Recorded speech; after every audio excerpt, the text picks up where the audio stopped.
Bam, what's up guys? It's your boy DJ. Just get done with a ride on the Swagtron Eb5 Pro Plus e-bike modified with the Grin Technologies Base Runner controller. And I have to say guys, I am still very impressed. I'm impressed with the Base Runner controller. Just in case you don't know, the Phase Runner seems to be probably the most popular, but it's the same controller, just that it's a slimmer profile. So slim, in fact, that I'm able to slide the controller to this e-bike right in this little area here. Can't even see it because it's black too. So, but anyway, let me see if I can get some light on it. Maybe you can see it in there a little better. Torch on? Okay. If you look right in here, that's just a little cover. Hang on. So water doesn't get inside the controller. So that's the program port. But anyway, right in that little slot there, there's a Base Runner controller. And I am very impressed with it. It doesn't overheat. I got a heat sink fin right there, you can see. Give you an overview. This right here is a heat sink that I added to it to help it cool down a little bit when it does get warm. But I have to say, guys, I am so impressed with this setup that I kind of created out of my own head, so to speak. Again, this is a Swagtron Eb5 Pro Plus bike. You can get for 550 bucks. It was wonderful in stock form. I just wanted to take it to the next level and see if I could make it into a more powerful, so to speak, geared hub motor e-bike, moped, whatever you want to call it. But yeah, I just did 18 miles this morning on the bike, and I pedaled very little. But I did 18 miles. I came up this huge elongated hill, and I just, came up the hill with a casual speed of like 10 miles an hour. But the other day I was doing 14 miles an hour up that hill. That's the power of a geared motor or hub motor. And this is a small geared hub motor, but it does really well. Very shocking. But yeah, guys, this setup is really good. I'm not done with it yet because I have yet to connect the pedal assist function and all that other kind of stuff. Because this controller can do quite a bit for an e-bike motor. But yeah, I just want to let you guys know that the process is still going great with this Eb5 Pro Plus. If you want to modify it so that motor can safely handle 48 volts. Because I haven't had a problem anyway. And now when you buy it, it'll tell you it's a 36 volt motor. But really with the motors, as long as you're not overheating them, you can apply whatever voltage you want, in theory. So as long as you don't overheat the motor will should do quite fine. Also, guys, my lighting system, my Alpina lighting system. Let me see if I can turn it on again. Bam, look at that. There we go. Look at that, guys. Even in the daylight, I still ride with that system on. You can see the back is all lit up. Look at the wall. Okay? Again, guys, those are automotive grade lights I got from Walmart. They're called Alpina. They're Jeep lights or truck lights, whatever. I came up with the thought that, hey, man, they would be great for bicycle lights. So far I have 3 vehicles hooked up with these Alpina lights, and I haven't had one problem at all. My 12 volt battery supply is actually a lithium ion pack right here. You can see it. Check it out. It's a lithium ion battery pack. They use them a lot of times for camera. They're mainly designed for camera setups or whatever, but I decided, hey, 12 volts is 12 volts. So I'm using it on my bike, as you can tell, and I have a lot of success with it. Very dependable. I haven't had any problems, not one. And I go off-roading with this bike too on light trails. Yeah, it's doing great.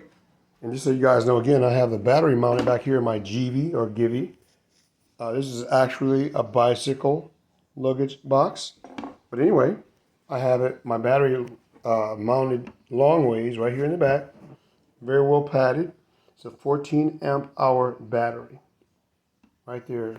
I got it all padded really well. So whatever vibration it gets, it's not doing any damage. And then right here, as you can see, we have the Right here we have the bike rack. Again, guys, this bike rack right here is for the Eb5 Pro bicycle, which looks just like this bike, except it doesn't have this little grab handle.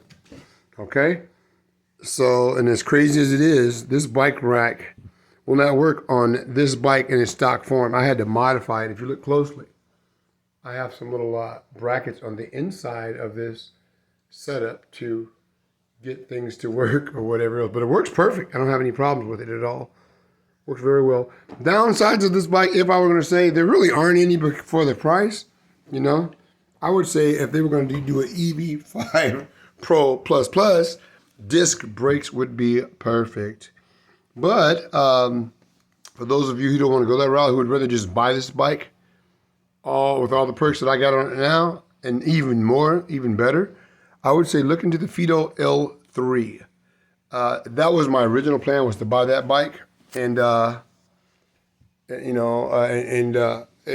see how it does at 48 volts. But what happened was we had the COVID shutdown, so nobody had them in stock. I got tired of waiting, so I said, well, I'll buy the Swagtron and see if I can hook it up, and I did.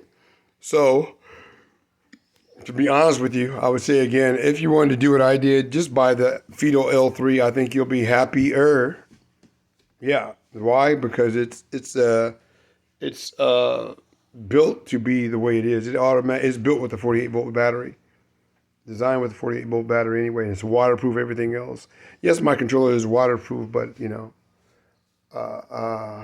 some other things I'd have to do further waterproofing. But anyway, yeah, if you really like my setup, and you like the 48 volt power and you're happy with it, look into the Fido L3. It's basically very much the same bike, but the Fido L3 goes further. It has a integrated bike rack with the frame, which means what is going to be even stronger. So that's really what I wanted to do, was to get that bike, but they didn't have it in stock. But on the Fido L3, the battery is mounted back here behind the seat, which is cool, which is perfect. Low center of gravity. And I still may get that bike later down the line. I'm that impressed with it.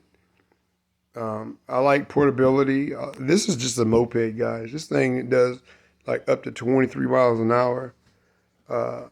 It does a legal speed. The legal cutoff is 20 miles an hour. So I do right at those legal speeds. I'm trying to, go by the law or whatever. But anyway, guys, yeah, it does really well. The Fido L3 to me is awesome. I've never ridden the Fido L3, but this bike seems like it has more room from what I see visually. I don't know. I contacted Fido to see if they'd, maybe let me loan that bike so I can do a review on it on my YouTube channel. My YouTube channel is really small, by the way, and they declined me, so that's life. They were nice about it though. But yeah, if you like this setup, look at the Fido L3. You get everything in one package. You don't have to worry about buying a controller because, to be honest with you, I had some of the parts, like the battery. I already had the battery and everything for this setup. But if I didn't have the battery set up, you're going to still spend about $900, to be flat honest, because the bike's $550. The base runner controller is like $170. See where I'm going? And then you got the battery is going to cost you, if you want a 14 amp hour battery, it's going to cost you about $180. So I would say you'd be better off just go ahead and get the Fido. It's $1,000. But I would say it's well worth it because the benefits are so good that you don't lose anything. Because the benefits of having a bike as opposed to the scooter is, this thing, you can change the tires like that. Just like that. You don't have no headache or whatever else. Get a flat. I've had a flat 2 o'clock in the morning. Change it just like that. And we all know that these little scooters, these little go-fast scooters, they're all cool until you get a flat. When you get a flat, you got a big headache trying to change the tire. So I'm actually more impressed with these little small e-bikes than anything. And again, that motor is extremely efficient, guys. That's a geared hub motor. I'm getting about, I burned up like 6 point something amp hours, and I traveled 17 miles. And you got to remember on on this trip, I had a hill like this, guys. It was extremely steep and elongated. And I only burned up 6.7 amp hours. That's incredible. So in theory, you figure that hill was a flat, which means what I would use less power. So off of a 14 amp hour battery, you can pretty much guarantee on a flat that you can travel 40 miles. with this geared hub motor. That says a lot, guys. So if I get two 14 amp hour batteries, I'm looking at 80 to 90 miles of flat ground travel if I limit my speeds to 15 mile an hour. Right at 80 to 90 miles, maybe even 100. Okay, guys, this is just an Eb5 Pro Plus chat, and I'll see you guys later.